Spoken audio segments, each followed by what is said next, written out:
Firman Tuhan hari ke-164 2024 1 Timoteus pasal 1 ayat 15 dengan perikop pesan syukur karena rahmat Allah di mana Yesus datang ke dunia untuk menyelamatkan orang berdosa untuk beroleh hidup yang kekal. Hari yang ke-164 tahun 2024 diambil dari 1 Timoteus pasal yang ke-1 ayat 15 dengan perikop pesan syukur karena rahmat Allah. Dalam ayat intinya dikatakan perkataan ini benar dan patut diterima sepenuhnya. Kristus yang datang ke dunia untuk menyelamatkan orang berdosa,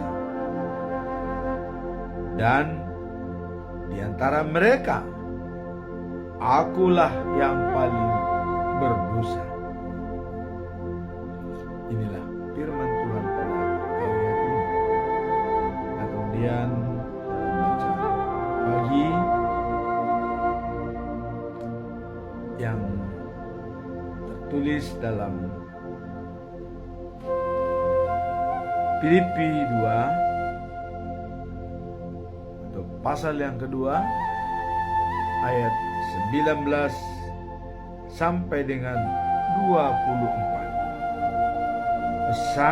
Pesan Paulus kepada jemaat Filipi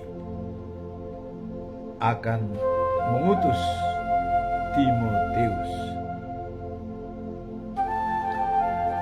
Dan bacaan malam diambil dari 2 Korintus pasal 6 ayat 1 sampai dengan 10. Berbaik dengan Allah melalui Kristus. Ketiga bacaan ini yang sudah diatur oleh HKBP adalah sangat baik untuk membuat kita memahami firman Tuhan. Perikop pertama adalah pesan syukur karena rahmat Allah. Dan di sana surat atau pesan Paulus kepada Timoteus. Dan siapa sebenarnya Timoteus?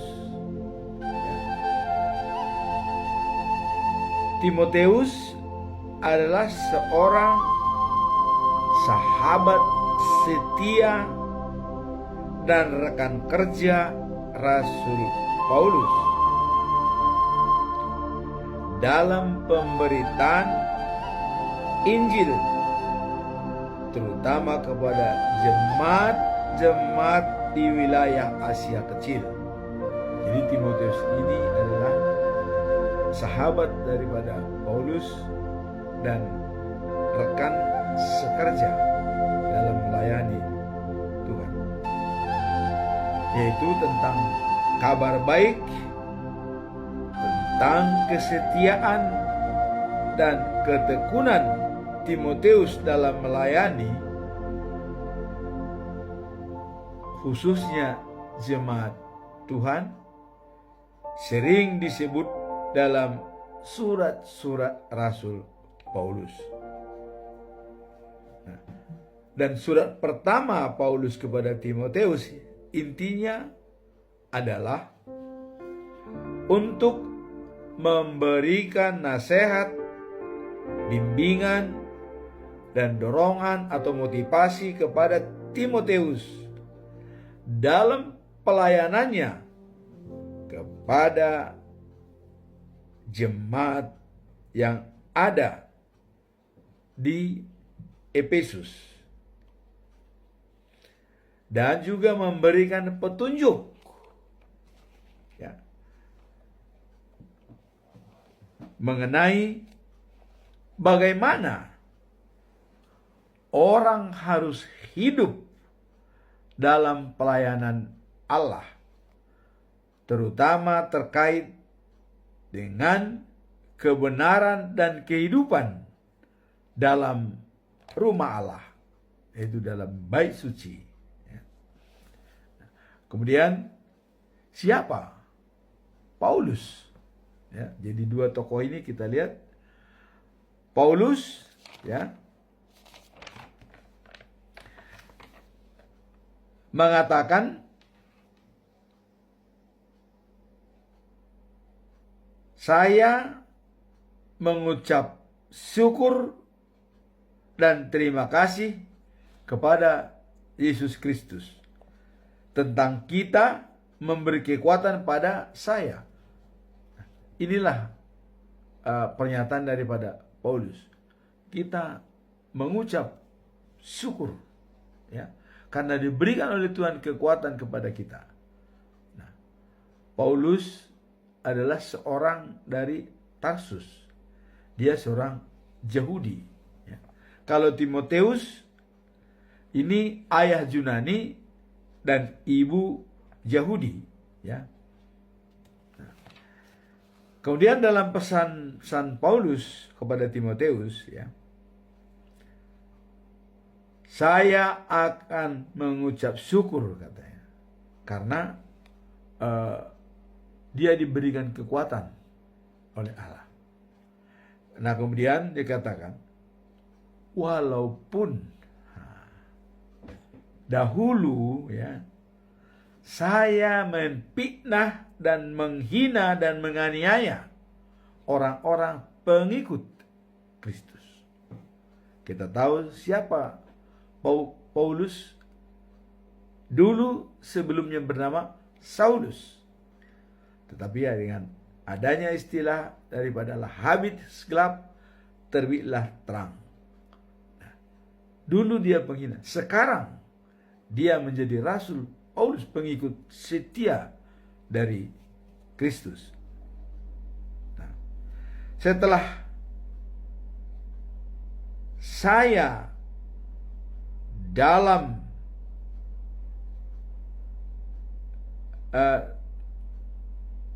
terang Allah, katanya, karena habis gelap terbitlah terang. Setelah saya dalam terang Allah, anugerah dari Tuhan yang diberikan kepada Paulus, ya, Allah memberikan kepadanya kemampuan untuk percaya kepadanya dan mengasihi sesama manusia. Jadi diberikan kemampuan kepada dia untuk mempercayai sepenuh hati kepada Tuhan Yesus dan juga mengasihi sesama manusia. Dan kemampuan itu diberikan kepada kita semua yang sudah bersatu dalam Kristus. Jadi kemampuan itu tidak hanya terbatas pada dirinya Paulus, tapi kepada siapa saja, bahkan kita semua yang sudah bersatu dengan Kristus. Nah, sebab itu, ya, patutlah diterima dan dipercayai sepenuhnya. Kristus Yesus datang ke dunia untuk menyelamatkan orang berdosa. Nah, dan Paulus mengatakan, sayalah yang paling berdosa dan paling jahat dilihat dari latar belakang saya. Dia mengakui. Artinya, Yesus Kristus datang untuk menyelamatkan manusia dari dosa-dosanya. Dan pengakuan daripada Paulus, sayalah yang paling berdosa dan paling jahat, ya, sebelum pengikut Kristus. Dan inilah ayat hari ini yang disampaikan dalam 1 Timoteus pasal yang pertama ayat 15, ya. Perkataan itu benar dan patut diterima sepenuhnya. Nah, Kristus Yesus datang ke dunia untuk menyelamatkan orang yang berdosa. Di antara mereka, akulah yang paling berdosa, kata Rasul Paulus. Mengakui terus terang siapa Paulus yang sebenarnya. Sehingga muncul ayat pada hari ini, ya, bahwa pesan syukur karena rahmat Allah. Jadi Tuhan menyelamatkan manusia yang berdosa, ya, bukan untuk menghakimi, tetapi menyelamatkan untuk supaya semua bisa hidup kekal dan sejati. Dan ayat hari ini dikatakan, perkataan ini benar dan patut diterima sepenuhnya. Kristus Yesus datang ke dunia untuk menyelamatkan orang berdosa. Dan di antara mereka, akulah yang paling berdosa. Pengakuan yang sangat terus terang, dan memang pada kenyataannya seperti itu. Dia sebelum menjadi Rasul Paulus, bernama Saulus, selalu menganiaya orang Kristen, bahkan meminta surat kepada imam-imam, ya, supaya dia diberikan hak untuk menganiaya orang-orang Kristen yang percaya kepada Yesus. Nah, kalau umur Paulus dengan Yesus itu hampir sejajar, ya. Jadi artinya dia tahu waktu kehidupan Tuhan Yesus, ya, dia tahu. Nah, makanya dia berusaha untuk menghalang-halangi. Tetapi setelah Yesus mati di kayu salib dan dibangkit, sehingga Yesus datang kepada Paulus. Mengapa engkau menyakiti aku, katanya. Sehingga dia langsung sujud dan langsung dipilih oleh Tuhan Yesus untuk memberitakan firman Tuhan. Dan salah satu ayat hari ini adalah dia mengucap syukur kata rahmat Allah. Walaupun dia berdosa, dia bisa dibenarkan dan diterima oleh Tuhan. Nah, kemudian bacaan pagi yang diambil dari surat Paulus yang kedua, ya. Surat Paulus pasal yang kedua ayat 19 sampai 24. Nah, ini pesan-pesan Paulus, ya, pada jemaat yang ada di Filipi. Nah, siapakah jemaat Filipi? Jemaat di Filipi adalah teladan bagi gereja-gereja lain, ya, menunjukkan kasih, kerjasama, dan kesetiaan mereka hidup dalam kesatuan Roh Allah dan bekerja sama dalam memberitakan Injil atau firman Tuhan. Nah, kemudian jemaat di Filipi, ya, dituntun untuk hidup dalam kasih. Nah, seperti tertulis dalam Filipi 2, ya, ayat 1 sampai 4. Mereka juga diajarkan untuk bersuka cita dalam segala hal dan tidak cemas. Nah, kalau kita lihat dalam Filipi 4 ayat 4 sampai dengan yang ke-7, kesetiaan dan kerjasama di antara anggota jemaat, ya, dan sangat penting, sehingga mereka dapat melayani. Jadi kalau kita lihat dalam Filipi 4 ayat 4, bersukacitalah senantiasa. Sekali lagi aku katakan, bersukacitalah senantiasa dalam Tuhan dan bersukacitalah. Nah kemudian ayat yang kelima dikatakan bahwa hendaklah kebaikanmu diketahui semua orang. Ya. Jadi apa yang kita punyai, orang lain juga tahu. Seperti Paulus menyampaikan kepada jemaat ya pada hari yang lalu juga. Saya siap mati demi Kristus. Dan itu bisa menjadi contoh bagi semua orang, kata Paulus ya. Nah, kemudian ayat 6 dikatakan, juga ya, jangan khawatir tentang apapun. Jadi jangan khawatir tentang apapun. Tetapi nyatakanlah segala hal dan sampaikan pergumulanmu kepada Tuhan. Ya. Nyatakan apa yang masalah, apa yang kita khawatirkan kepada Tuhan. Ya. Nah, dan ayat yang ketujuh dikatakan, damai sejahtera Allah yang melampaui segala akal memelihara hati dan pikiran dalam Kristus. Inilah yang dikatakan pesan khusus pada jemaat di Filipi dan akan mengutus Timotius dan memberikan pencerahan kepada jemaat di Filipi.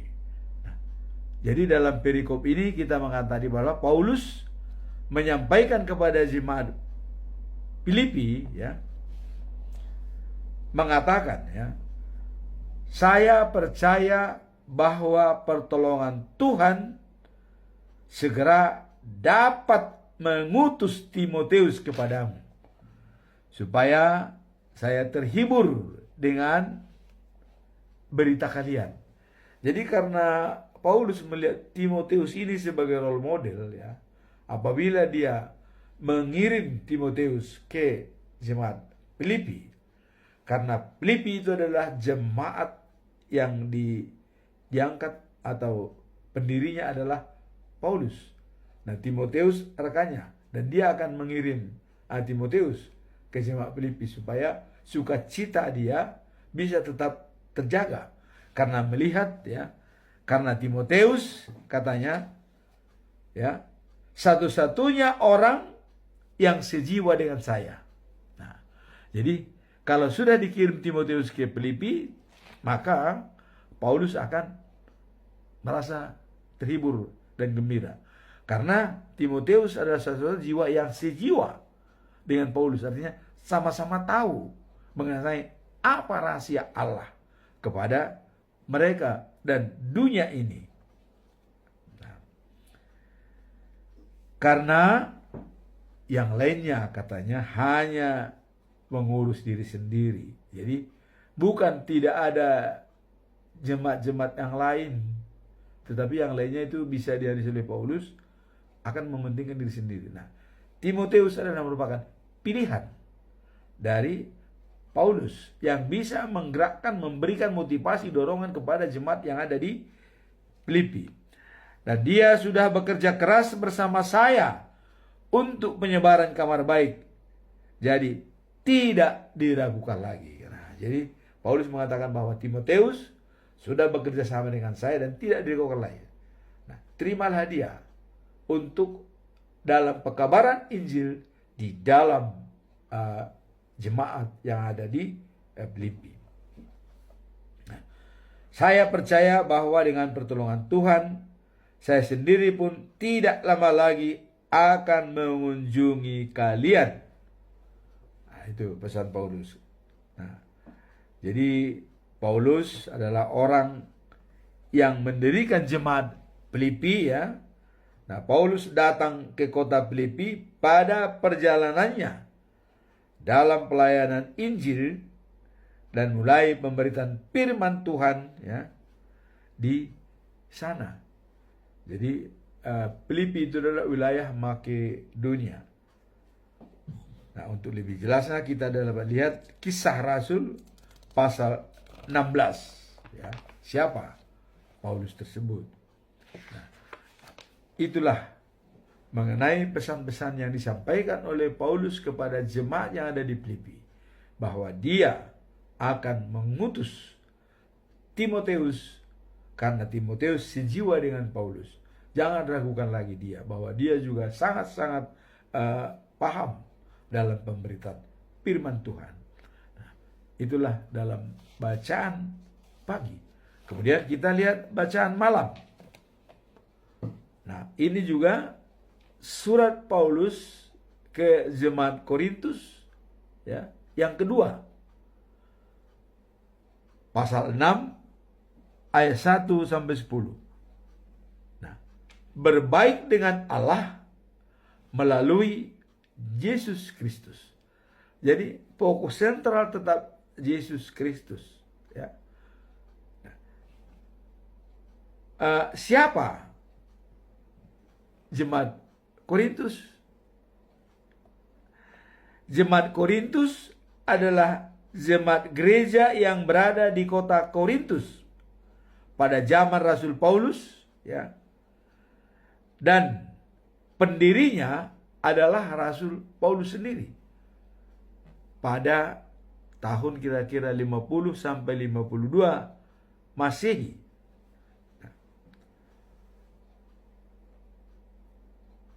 Paulus ya memulai surat kedua atau menulis surat kedua kepada jemaat Korintus untuk memberikan pengajaran-pengajaran yang salah ya. Jadi intinya daripada surat yang kedua dari Paulus ke jemaat Korintus adalah penyampaian beliau kepada jemaat Korintus tentang pentingnya kesetiaan, kasih karunia, dan penerimaan terhadap pelayanan yang mendapat karunia dari Roh Allah. Nah, jadi dikatakan kepada jemaat Korintus tentang pentingnya kesetiaan, ya, kasih karunia, dan penerimaan terhadap pelayanan yang mendapatkan Roh Allah. Jadi surat Paulus yang kedua kepada jemaat Korintus memiliki pesan tentang penyampaian tentang pengampunan, kemudian tentang kerendahan hati yang dapat mengubah hidup bagi setiap orang yang percaya pada Yesus. Jadi pentingnya ada pengampunan, ya, kerendahan hati dari setiap orang yang bisa mengubah hidup mereka.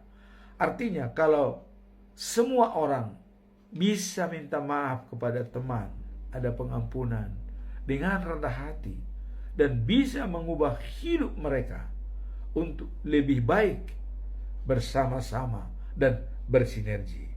Nah, serta betapa Allah memberikan kesempatan, ya, dan memberikan kesempurnaan dalam kelemahan manusia.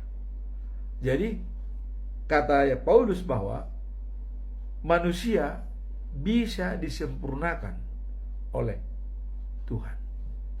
Nah, makanya kalau kita dalam surat Paulus ke jemaat yang di Rom, ya, yaitu pasal 12 ayat 2 dikatakan, jangan sama dengan dunia, tapi lakukanlah perbuatanmu, budi pekertimu yang sempurna. Yang sempurna itu adalah identik dengan kesempurnaan Allah. Perubahan.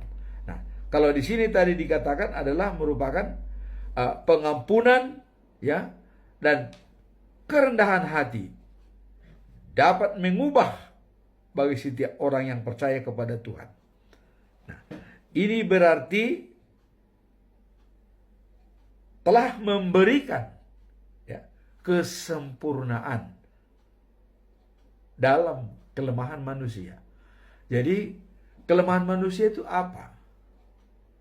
Ya, tidak mau minta maaf, ya, tidak legowo, ya, kemudian tidak setia, kemudian sombong, ya. Itulah kelemahan manusia. Tapi Paulus mengatakan dengan adanya pengampunan, mau minta maaf, ya, dan juga adalah kerendahan hati, maka dapat mengubah hidup mereka.